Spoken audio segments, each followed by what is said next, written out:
Good morning Bassein साहब, स्वागत है आपका। पहले तो आज एक बार बाजार के आउटलुक पर आप राय दीजिए और साथ ही बताइए एक्सपायरी के लिहाज से कैसे देख रहे हैं बाजार, किन लेवल्स के आसपास आप निफ्टी बैंक निफ्टी की एक्सपायरी की उम्मीद करते हैं सर?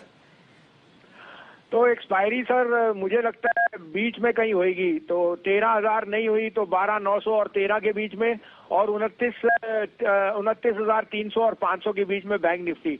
30,000 और 13,000 हैज बीन हर्डल, बट जिस तरह के फ्लोज हैं सेकंड हाफ में उतनी स्ट्रांग बाइंग आएगी। They are not going to let up on the last day of the expiry. तो हाथ तो पैसे तो जिसके हाथ में सर वही चाबुक चला रहा है।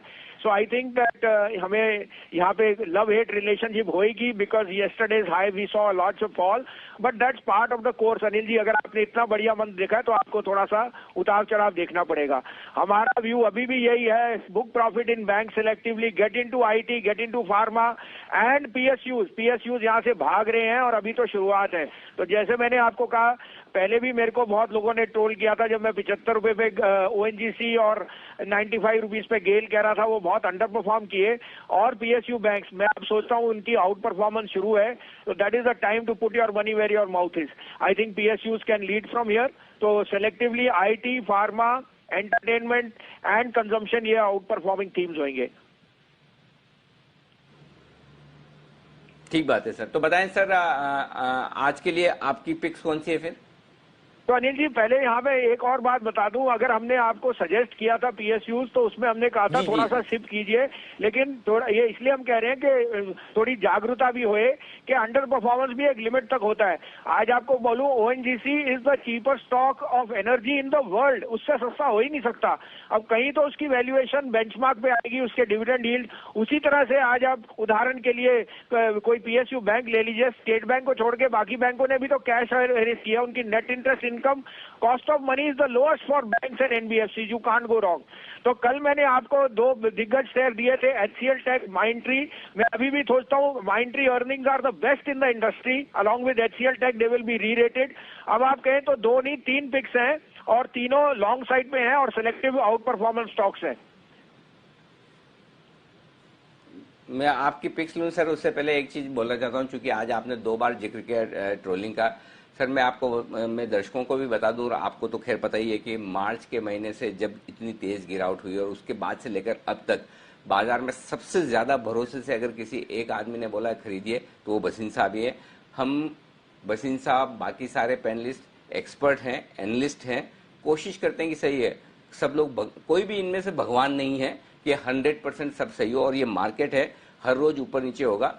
आप भरोसा रखकर अगर कंफर्ट और कॉन्फिडेंस से ट्रेड करेंगे और अच्छे शेयरों में जिस तरह से बताया जा रहा है तो आपको नुकसान नहीं होगा। लेकिन अगर आप ये सोचते हैं हर एक शेयर बिल्कुल टारगेट पर पहुंचे और जब आप ले उसके बाद कभी नीचे न जाए, तो ये हो नहीं सकता। तो सर आपके लिए पूरा सम्मान है और बिल्कुल भी आप इन सब चीजों से जरा भी विचलित ना हो, ये तो पार्ट ऑफ लाइफ है। आपकी तो बहुत कम होती है सर, हमारी तो इतनी ज्यादा होती है कि अगर आप हमारी टाइमलाइन पर जाकर देख लें तो शायद मेरे जैसा आदमी नौकरी छोड़ के घर बैठ जाए कि यार इतनी मेहनत करने के बाद, इतना दिल से लोगों के लिए कुछ करने की कोशिश करने के बाद भी लोग क्या क्या नहीं बोल जाते हैं। तो सर आप तो बहुत अच्छा काम कर रहे हैं और भगवान करे आप स्वस्थ रहें, तंदुरुस्त रहें, लंबा जिए और इसी तरह से निवेशकों की आप मदद और सेवा करते रहें। और यही चीज जो बसिन साहब लगातार दिन में 3 बार जी बिजनेस पर पिछले 9 महीने से दे रहे हैं, आप अगर जाकर उनकी सर्विसेज लेंगे आईएफएल में तो आपको पैसे देने पड़ेंगे। यहाँ पे आपको निःशुल्क मुफ्त में मिल रही है, उसकी प्लीज कद्र करें, रेस्पेक्ट दें उनके अनुभव का, उनकी उम्र का, उनकी एडवाइजरी का।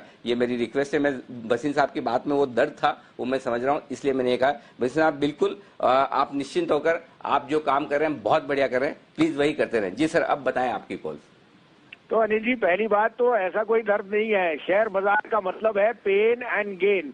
आपने जैसे कहा, मैं 1 मिनट और लूंगा। मुझे अगर कोई मौका मिलता है तो ये कोशिश करता हूं कि भगवान करे कि जो सामने वाला है कमाए, इसलिए वैल्यू पिक्स और ग्रोथ में फर्क आता है। इस कारण से मैं थोड़ा आपको उतार चढ़ाव दोनों तरफ का भी बाजार देता हूं और बने रहने में ही समझदारी है। 13,000 कोई बड़ा नंबर नहीं है अनिल जी, 2-3 दिन के लिए है ये। तो आप 13,500 14,000 की बात कर रहे हैं। ये शेयर बाजार ऐसे नहीं रुकने वाला जो आप लोगों का लोग बाग सोचते हैं, या आप नहीं माने बाजार वाले सोचते हैं कि 2 दिन की प्रॉफिट बुकिंग कुछ नहीं होती। सर जिस तरह का पैसा मैंने अपनी लाइफ में नहीं देखा 1 महीने में, और ये तो शुरुआत है। अनिल जी, अब के लिए मेरे पे 3 क्वालिटी पिक्स हैं और मैं सोचता हूं कि these stocks you should have in your portfolio 100%। तो पहला पिक होएगा पहला पिक होगा sir Infosys. Infosys is giving you the again an opportunity. ये 1105-7 में इसका 1090 का स्टॉप लॉस रखिए, 1155 का टारगेट, लेकिन this can even go to 1175 1200। दूसरा पिक है इंश्योरेंस में, जैसे आपको एचडीएफसी लाइफ में गाइड किया था वो अब 11% है फ्रॉम माई रिसेंट, जब मैंने आपको कहा था 560 था, ऐसे ही एसबीआई लाइफ है 850-51 में लीजिए, 838 का स्टॉप लॉस, 900 का टारगेट इसका बहुत अनिवार्य है, but look for 1000 target if you are a longer term investor. और थर्ड होएगा sir bank of Baroda. Bank of Baroda is the best management under mister Chadha और उनके cash levels are exceedingly high. 48, 48.5 का भाव है, इसमें 47 का टारगेट, 52.5 का ट्रेडिंग टारगेट है, लेकिन ये आपको 57.5 60 का भाव आपको दिख जाएगा by the end of the year. क्या बात है। तो 3 बेहतरीन तगड़ी दमदार पिक्स आपके लिए है जो बसिन साहब की तरफ से खरीदारी के लिए आती दिख रही है। इन्फोसिस खरीदें 1105 1107 की रेंज में, 1090 का आपका स्टॉप लॉस होना चाहिए, 1155 1175 ये छोटे टारगेट हैं ट्रेडर्स के लिए, 1200 रुपए तक का टारगेट आप इन्वेस्टमेंट के लिहाज से रखें। एसबीआई लाइफ 850 851 में खरीदें, 838 ये आपका स्टॉप लॉस है, 900 और 1000 रुपए ये है आपके लिए वो टारगेट। बैंक ऑफ बड़ौदा 48-48-50 में खरीदना है, 47-47 का स्टॉप लॉस है, 52 हाफ 52 रुपए 50 पैसे, 57 हाफ 57 रुपए 50 पैसे और 60 दिसंबर तक के टारगेट ये हैं सारे बसिन साहब की तरफ से। बहुत बहुत thanks for watching my video. Please मेरी वीडियो को लाइक, सब्सक्राइब और शेयर जरूर कीजिएगा। थैंक्स।